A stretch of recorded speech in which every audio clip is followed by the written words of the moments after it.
بسم اللہ الرحمن الرحیم۔ مہتاب حیدر ایک نئے ایپیسوڈ کے ساتھ آپ کی خدمت میں حاضر ہے، اور آپ نے دیکھا کہ پچھلے چند دنوں میں آئی ایم ایف کی ساری شرائط پہ عمل درآمد شروع ہو چکا ہے۔ سب سے پہلے حکومت جو بالکل پیچھے ہٹنے کو تیار نہیں تھی، اس سے جب پرائم منسٹر کی ملاقات ہوئی آئی ایم ایف کی ایم ڈی کے ساتھ پیرس میں، اس کے بعد چیزیں چینج ہوئیں اور وہ پرائم منسٹر کے کہنے پہ اوپر ہوئیں۔ ڈار صاحب بالکل اس کے لیے تیار نہیں تھے۔ الٹیمیٹلی انہیں پیچھے آنا پڑا، ہٹنا پڑا اپنی جو ان کی ضد تھی، ہٹ دھرمی تھی اس سے، اور اس کے بعد ہم نے دیکھا کہ بجٹ کو ریوائز کیا گیا، سارے نمبرز ریوائز ہوئے، 215 ارب روپے کے ٹیکسز لگائے گئے، اور جو بجٹ پیش کیا تھا ڈار صاحب نے اس میں نیٹ جو ٹیکسز تھے وہ 200 ارب روپے کے تھے۔ یعنی ریوائز بجٹ میں جو پچھلے بجٹ یعنی سپیچ تھی 10-15 دن پہلے 9 جون کو جو پیش کیا تھا انہوں نے، اس سے زیادہ ٹیکسز لگا دیے۔ اسی طرح انہوں نے کمی کی ایکسپینڈیچرز کے اندر 85 ارب روپے کی، تقریباً 300 ارب روپے کی ایڈجسٹمنٹس کی، جس میں زیادتی کی بات میں کل بھی آپ سے ذکر کر رہا تھا کہ انہوں نے جو موجودہ ٹیکس پیئرز ہیں انہی کے اوپر ٹیکس کا بوجھ میں اضافہ کیا ہے۔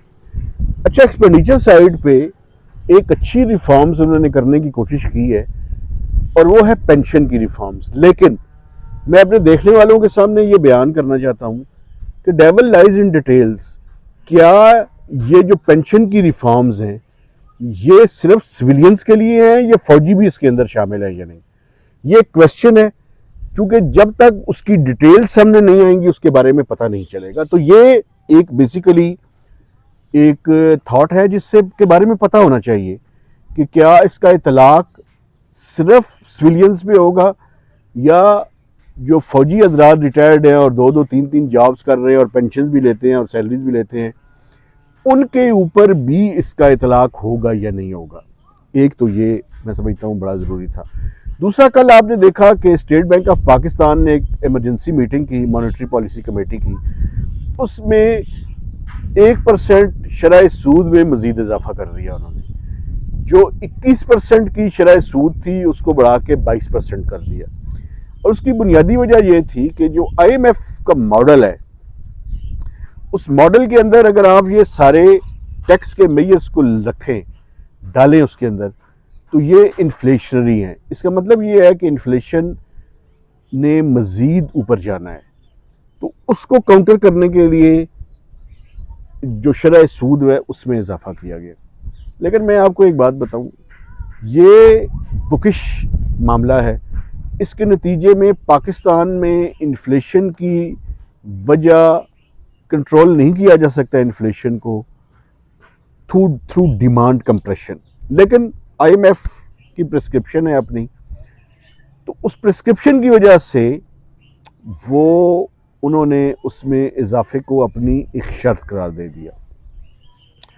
ایم ای ایف پی کی copy, memorandum of economic and financial policies کی کاپی، اور اس کے اوپر ہمارا اور آئی ایم ایف کا ایگریمنٹ، اس کا انتظار ہے۔ اسی کے اوپر انتظار ہوگا تو بات آگے بڑھے گی۔ میں نے کل بھی آپ کو کہا تھا کہ آئندہ 24 یا 48 گھنٹے بڑھے ہیں ہمیں، ان 48 گھنٹوں کے اندر ہم نے کوئی نہ کوئی آگے بڑھنا ہے۔ ایک معاملہ اور ہے، اور وہ میں سمجھتا ہوں پاور سیکٹر کا ہے۔ پاور سیکٹر بہت بڑا پرابلم ہے پاکستان کا۔ یہ ٹیکسیشن جس طرح کی پرابلم ہے، اسی طرح کا پاور سیکٹر کا پرابلم ہے۔ آئی ایم ایف کی کیلکولیشن یہ بتا رہی ہے کہ بیس ٹیرف میں انکریز کرنا پڑے گا۔ اب یہ کیلکولیشن کتنی ہے اس کے بارے میں ڈیٹیلز ابھی تک سامنے نہیں آئیں۔ اس کے بارے میں مزید مجھے اور میرے جو باقی جرنلسٹ دوست ہیں ہمیں کام کرنے کی ضرورت ہے۔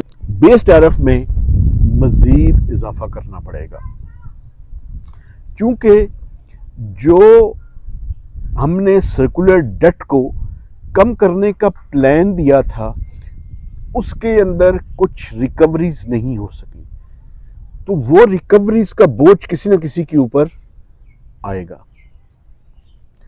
اب یہ کتنا سسٹینیبل ہے ٹیرف کو بڑھانا، یہ ہم علیحدہ کسی پروگرام میں آپ سے ڈیٹیل کے ساتھ بات کریں گے. چونکہ پرابلم کیا ہے؟ پرابلم یہ ہے کہ جب ٹیرف بڑھاتے ہیں آپ تو اس کے نتیجے میں چوری مزید بڑھ جاتی ہے، انسینٹو بڑھ جاتا ہے چوری کا. پرابلم ہے یہ بہت بڑی. یہ انسینٹو جو ہے، یہ فائدہ جو ہے چوری کا، جب تک اس کو کرٹیل نہیں کیا جائے گا تب تک یہ معاملہ ہمارا جو ہے پاور سیکٹر کا یہ ریزالو نہیں ہو سکتا. تو اگر یہ آئی ایم ایف کا پروگرام ہم نے بحال کرنا ہے اور بحال ہونا ہے تو اس کی ڈیڈ لائن 30 جون کو ختم ہو رہا ہے. آج جب میں آپ سے بات کر رہا ہوں 27 جون ہو چکی ہے. تو اسی لیے میں کہہ رہا ہوں کہ آئندہ 24 سے 48 گھنٹے بڑے اہم ہیں، چونکہ 30 سے پہلے ہمیں سٹاف لیول ایگریمنٹ کرنا پڑے گا. اگر سٹاف لیول ایگریمنٹ نہیں ہوتا تو یہ پروگرام فیلیور پہ ختم ہو جائے گا. اس لیے we are running against the time lines کو میٹ کرنا ہے. ایک سوال اور بھی ہے، اگر یہ سارا کچھ ہی کرنا تھا تو 8 مہینے ضائع کیوں کیے گئے؟ یہ وہ سوال ہے جو پاکستان کے پالیسی میکرز کو اس کا جواب دینا چاہیے. اگر آئی ایم ایف کی ساری شرطیں ماننی تھی، پہلے ہم کہتے رہے کہ جیو پالیٹکس ہو رہی ہے، ہمیں امریکہ جو ہے وہ سزا دینے کی کوشش کر رہا ہے. آپ دیکھیں کہ اب وہ ساری چیزیں یکدم ختم ہو گئیں. ہمیں اس بجٹ میں کوئی 438 ارب روپے کے ٹیکس لگانے پڑے. یہ پچھلے جو 600 کچھ ارب روپے کے ٹیکس تھے جو فروری میں لگائے تھے ہم نے، جو کہ جس سے ایک کوارٹر کے دوران 160 ارب روپیہ ہم نے کلیکٹ کرنا تھا، ویسے وہ بھی دیکھنے کی ضرورت ہے کہ کیا وہ 160 ارب روپیہ کلیکٹ ہوا یا نہیں ہوا. میرا خیال ہے کہ 160 ارب روپیہ کلیکٹ نہیں ہوا. اس کے بارے میں بھی پھر کسی ٹائم ڈیٹیل کے ساتھ آپ سے بات کریں گے کہ کیوں اکٹھا نہیں ہوا. ابھی فائنانس منسٹر کی ایک میں ٹویٹ دیکھ رہا تھا جس میں انہوں نے قوم کو یہ بات سنائی کہ ایف بی آر نے 7,000 ارب روپے کا جو ان کا مارک تھا اس کو ٹچ کر لیا، یعنی اس کو کراس کر لیا ہے. تو یہ پاکستان کی ہسٹری میں پہلی دفعہ ہوا ہے. لیکن میں اپنے دیکھنے والوں کو یاد کرانا چاہتا ہوں کہ ایف بی آر کا ٹارگٹ 7,640 ارب روپے تھا. تو ابھی بھی 640 ارب روپے کا شارٹ فال ہے. اور مجھے یہ کہا جا رہا ہے جو ایف بی آر کے ذرائع ہے کہ 7100 کو شاید ایف بی آر ٹچ کر جائے. لیکن ابھی بھی 100 ارب روپیہ ہے. اور کل کا دن جو ہے وہ کچھ بینکس کی برانچز شاید کھلی ہوں گی، لیکن باقی ساری جو چھٹی ہے پاکستان میں، تو یہ 7100 ارب روپیہ یہ مجھے ایف بی آر کی وش لسٹ ہی نظر آ رہی ہے ابھی تک. لیکن دیکھتے ہیں کہ آج رات تک کلیکشن کہاں تک پہنچتی ہے. تو یہ سارا سینیریو ہے جس کے اندر پاکستان جو ہے وہ اپنی آخری کوششیں کر رہا ہے کہ ہم کسی طرح سے 30 سے پہلے یعنی جمعے کے دن تک ہم آئی ایم ایف اور پاکستان کا سٹاف لیول ایگریمنٹ ہو جائے، کیونکہ اس کے بعد جو ٹائم ہے اس پروگرام کا وہ ختم ہو چکا ہوگا. تو فنگرز کراسڈ، جو کام ہمارے ذمے تھے وہ ہم نے کر لیے ہیں بائی اینڈ لارج. ایک پاور ٹیرف کا اور پاور سیکٹر کا ایشو ہے، اس پہ دیکھتے ہیں کہ کیا ہم آئی ایم ایف کو کنونس کرتے ہیں کہ ٹیرف فوری طور پہ نہ بڑھانا پڑے، یا ہو سکتا ہے کچھ مزید بیس ٹیرف میں اضافہ کرنا پڑے.